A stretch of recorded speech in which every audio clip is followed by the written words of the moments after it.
autour des sites, il y a quasiment pas de neige, pour pas dire pas de neige. Le ski alpin, il faut imaginer un décor qui est à mi-chemin entre le décor de western et la garrigue provençale. C'est très sec. Il y a des petits arbustes, il y a de la rocaille, c'est vraiment marron.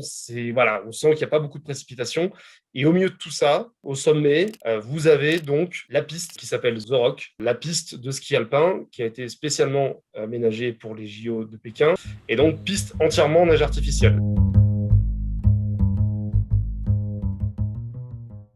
On a des températures qui ont tourné autour des moins 15 degrés, moins 16 degrés. Il fait très froid. Il ne faut pas imaginer que les Jeux de Pékin manquent de neige parce qu'il fait trop chaud. Le problème, en fait, c'est le manque de précipitation. La zone au nord-est de Pékin, il pleut pas beaucoup. Et donc, comme il pleut pas beaucoup, la neige ne peut pas se former, elle ne va pas tomber du ciel, il n'y a pas d'humidité, il n'y a pas de précipitation. Mais une fois qu'il y a de la neige qui est envoyée via les canons à neige, elle tient parce que la température elle est tout le temps dans le négatif. On n'est pas sur un problème de neige qui tombe et qui fond dans la foulée.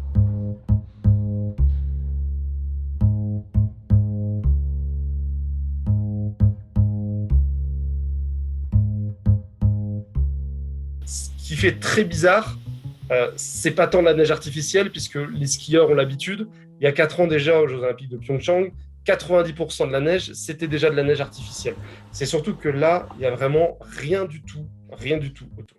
Pour les athlètes qui sont quand même les premiers concernés et qui, eux, ont l'habitude de tourner sur le circuit de Coupe du Monde, ils ne sont pas tant que ça choqués. Eux sont plutôt satisfaits des conditions de neige, parce que eux, ce qui compte, c'est qu'ils ont des installations plutôt bien préparées. De ce côté-là, il faut dire ce qui est, c'est que même si la Chine n'est pas un pays de sport d'hiver, ils sont bien entourés, ils ont beaucoup bossé, et ça se voit, le rendu est satisfaisant, et tout le monde le dit.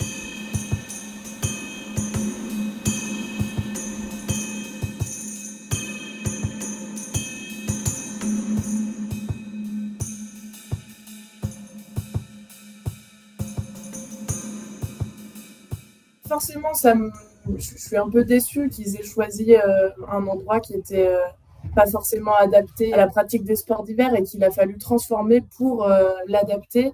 Après, voilà, c'est pas ça qui va m'empêcher de vivre pleinement cet événement parce que je l'ai travaillé depuis trop longtemps et j'ai espoir qu'on en parle tous, qu'on fasse le constat que ça ne convient pas forcément d'avoir un impact aussi négatif sur la nature et que les prochains événements auront une plus grande préoccupation pour ce côté planète.